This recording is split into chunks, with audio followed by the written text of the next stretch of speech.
Sir, ഈ CPM കോൺഗ്രസിൻ്റെ പാതയിലേക്ക് ചിലപ്പോഴൊക്കെ സഞ്ചരിക്കുന്നുണ്ടോ എന്നൊരു സംശയം ഉണ്ടാകുന്നു. അതായത് കോൺഗ്രസ് ആണ് ഇത്തരത്തിൽ ഈ സ്ഥാനാർത്ഥി നിർണയം വരുമ്പോൾ മക്കളെ രാഷ്ട്രീയത്തിലേക്ക് ഇറക്കുന്നത്. ഇപ്പോൾ ഗാന്ധി കുടുംബത്തിൽ രാഹുൽ ഗാന്ധി, അവരുടെ നെഹ്റു കുടുംബത്തിൽ ഇപ്പോൾ രാഹുൽ ഗാന്ധി വരെ എത്തി നിൽക്കുന്നു.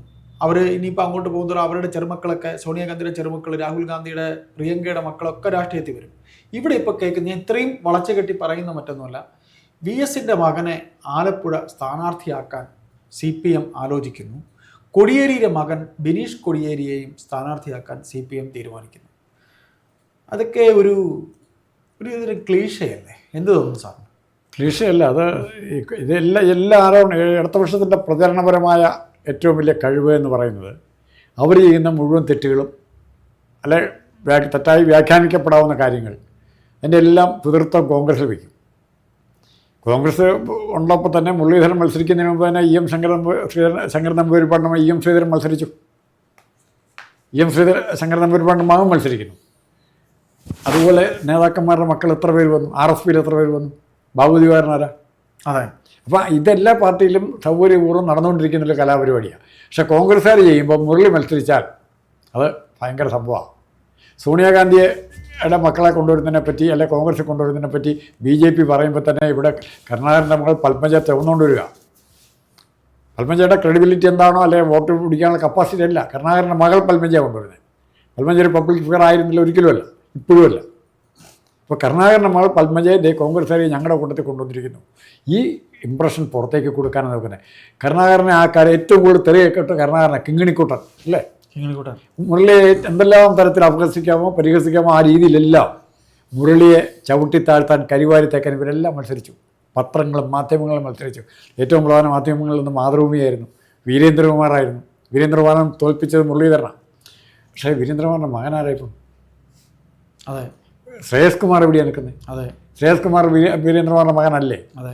ഈ പറഞ്ഞവർ അപ്പോൾ ഒരു ക്ഷമയെങ്കിലും പറയണം. ഞങ്ങൾക്ക് കരുണാകരനെ എതിർത്തതിൽ അല്ലെ മുരളി എതിർത്തതിൽ ഞങ്ങൾക്ക് തെറ്റുപറ്റി എന്ന് അന്നവർ പറയില്ല. അത് പറയാനുള്ള സന്മനസ് കാണിച്ച പ്രശ്നം തീർന്നു. അന്നവർ പറയില്ല. അപ്പോൾ ആന്റണിയെ പോലും തെറി പറയുക, ആന്റണി മൂത്രം ഒഴിക്കാൻ പോയതുകൊണ്ടാണ് മുരളി MP ആയെന്ന് വരെ പറയുക. അതെ.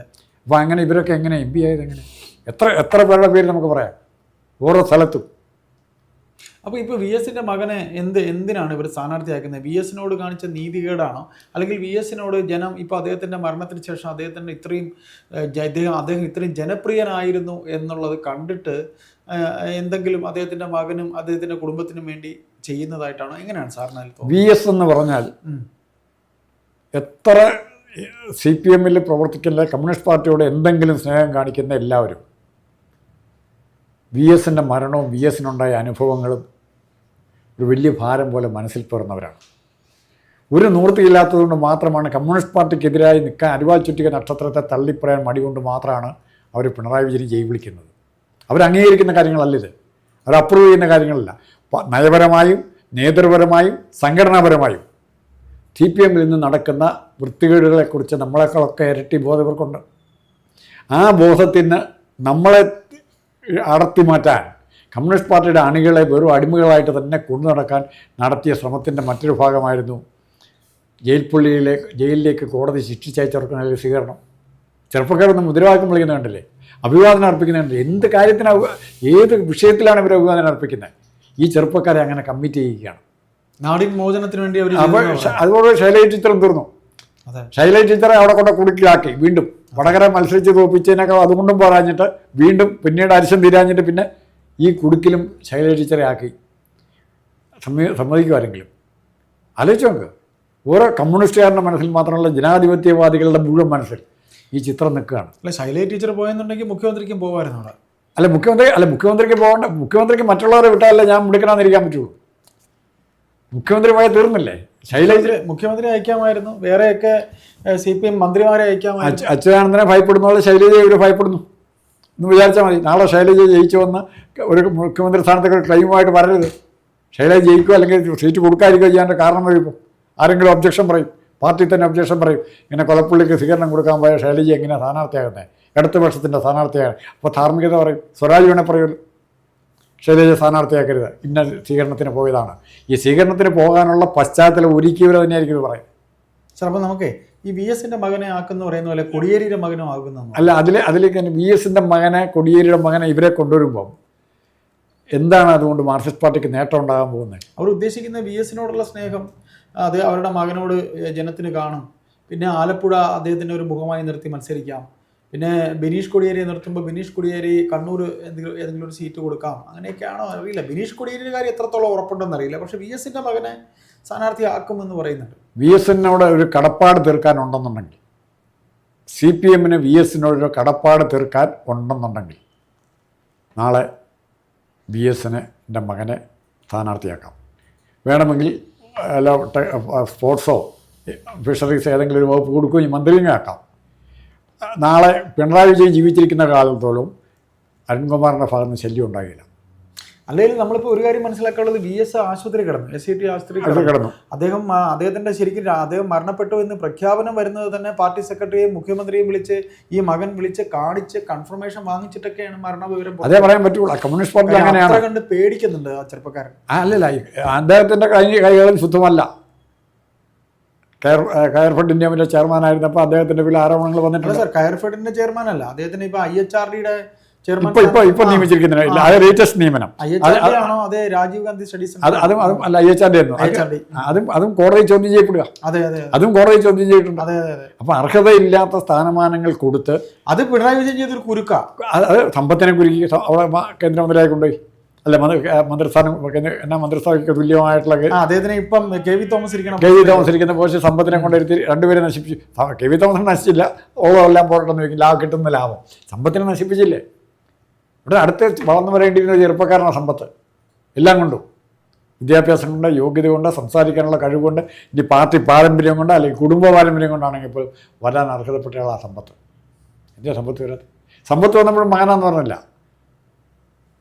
നേതാവിൻ്റെ മകൻ, അനിരുദ്ധൻ്റെ മകനാണെന്ന് ആരും കുറ്റപ്പെടുത്തിയില്ലവോ?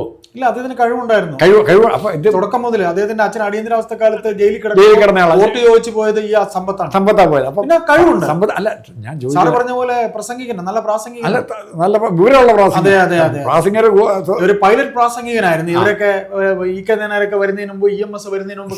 സമ്പത്തും സ്വരാജും തമ്മിലുള്ള വ്യത്യാസം സമ്പത്ത് വിവരമുള്ള പ്രാസംഗികൻ. അതുപോലെ സാർ, നമുക്ക് അത് പറയുമ്പോഴേ സാർ, സമ്പത്ത് ഇപ്പോഴും ഏരിയ കമ്മിറ്റി കിടക്കുന്നതേ ഉള്ളൂ. സ്വരാജ് പാർട്ടിയുടെ സംസ്ഥാന അതാണ് പാർട്ടിയുടെ തകർച്ച എന്ന് പറഞ്ഞാൽ ഈ ഒറ്റ ആരൊക്കെ എവിടെയൊക്കെ എത്തി നോക്കിയാൽ മതി. KK രാഗേഷിന് എത്ര ഇതുണ്ട് ഇവിടെ കണ്ണൂർ ജില്ലാ സെക്രട്ടറി? അതെ, അതങ്ങനെ രാഗേഷിന് എത്ര മെറിറ്റ് ഉണ്ട്? അതിപ്പോൾ KK രാഗേഷിനെ ആര് വെച്ചാലും MP ജയരാജനെ, EP ജയരാജനെയൊക്കെ മറികടന്നവിടെ പ്രവർത്തിക്കണമെങ്കിൽ അതുപോലൊരുത്തം വേണം. അവൻ പ്രവർത്തിക്കില്ല, അവൻ പേടിപ്പിക്കലേ ഉള്ളൂ. അതാണ് കണ്ണൂരെ കുഴപ്പം. ഇവിടെ VSന്റെ മകൻ ഒരു കോൺട്രവേഴ്ഷ്യൽ ഫിഗർ അല്ല ശരിക്കും പറഞ്ഞു. അങ്ങനെ ആയിട്ടില്ല. വേണേൽ ആക്കി എടുക്കാമായിരുന്നു. എല്ലാവരും ഒരു ലീനിയൻ്റ് ആയിട്ടുള്ള വ്യൂ ആണ് അവൻ്റെ അഴിമതിയോട് കാണിച്ചിരിക്കുന്നത്. അയാളുടെ അഴിമതിയോട് കാണിച്ചിരിക്കുന്നത്. ആ ലീനിയൻസി അത് അച്യുതാനന്ദൻ്റെ ഇത് കണ്ടു കഴിഞ്ഞപ്പം സ്വാഭാവികമായും അച്യുതാനന്ദൻ്റെ ശവസംസ്കാര ഘോഷയാത്രയ്ക്ക് കിട്ടിയ പബ്ലിക് റെസ്പോൺസ്, ആരും പ്രേരിപ്പിക്കാതെ സ്വയം ഉണ്ടായ ആ റെസ്പോൺസ് പിണറായി വിജയനെ കുറച്ചൊന്നും ആയിരിക്കില്ല അസ്വസ്ഥനാക്കി. തീർച്ചയായിട്ടും ആ അസ്വസ്ഥത ഈ നാളെ ആരുടെ രൂപത്തിൽ പ്രതിഫലിക്കാം? ഈ മകന്റെ രൂപത്തിൽ, അരുൺകുമാറിന്റെ രൂപത്തിൽ. പക്ഷെ അരുൺകുമാർ അച്യുതാനന്ദന് വേണ്ടി ബാധിക്കാൻ വന്നാൽ അച്യുതാനന്ദന്റെ വില കുറയും. തീർച്ചയായിട്ടും അച്യുതാനന്ദനെ മരിച്ച ശേഷം ഉണ്ടായി വരുന്ന പബ്ലിക് പോപ്പുലാരിറ്റി അരുൺകുമാർ വന്നാൽ ഇല്ലാതാവും. അതുപോലെ തന്നെ അരുൺകുമാറിനെ ആക്കിയിട്ട് മറ്റൊരു കുരുക്ക് അരുൺകുമാറിനെ ഉണ്ടാക്കി ഇട്ടുകൂടാന്ന് കരുതി. അത് കുരുക്ക് ഇപ്പൊ തന്നെ കാണും. ആ ഫയലൊക്കെ ഇവരുടെ കാണും. ഈ IHRDയുടെ അരുൺകുമാറിനെ ആക്കുന്നത് ഒരിക്കലും നല്ല മനസ്സോടെ അല്ല, ദുഷ്ടലാക്കോടെ തന്നെ. അല്ലെങ്കിൽ നാളെ വളർന്നു വരാൻ സാധ്യതയുണ്ടെന്ന് കണ്ടുകൊണ്ട് ഇപ്പൊ തന്നെ കളഞ്ഞേക്കാം. ഏതായാലും കോൺഗ്രസിന്റെ പാതയിലേക്ക്, കോൺഗ്രസിനെ കുറ്റപ്പെടുത്തുന്ന ഇവർ കോൺഗ്രസ് കാണിച്ചിട്ടുള്ള ആ ചേഷ്ടകളൊക്കെ തന്നെ കാണിച്ചുകൊണ്ട് ആവർത്തിക്കാൻ തന്നെ നോക്കും. അല്ല, എന്നിട്ട് പേര് മാന്യന്മാരാവുകയും ചെയ്യും. അത് ആ കളി കോൺഗ്രസ്സുകാർക്ക് അറിയത്തില്ല. കോൺഗ്രസ്സുകാരോട് കൂടി മുരളിയെ തെറി പറയും. കോൺഗ്രസ്സോടെ എത്രയോ കോൺഗ്രസ്സുകാർ മുരളിയെ തെറി പറഞ്ഞിട്ടുണ്ട്. കരുണാകരൻ്റെ മകനെ കൊണ്ടുവന്നു, മകളെ പത്മജയെ കൊണ്ടുവന്നു. 3 പേരും തോറ്റില്ലേ? കോൺഗ്രസ്സിലെക്കാരുടെ പ്രതികരണം അതാണ്. കമ്മ്യൂണിസ്റ്റുകാരൻ അടിമയെപ്പോലെ അവിടെയൊക്കെ തന്നെ കുത്തും. ആ ധൈര്യത്തിലാണ് വീണ്ടും അരുൺകുമാറിനെ കൊണ്ടുവരാൻ നോക്കുന്നത്. നോക്കാം സാർ, നമുക്ക് എങ്ങനെയാവുന്നുള്ളത്. ശരി.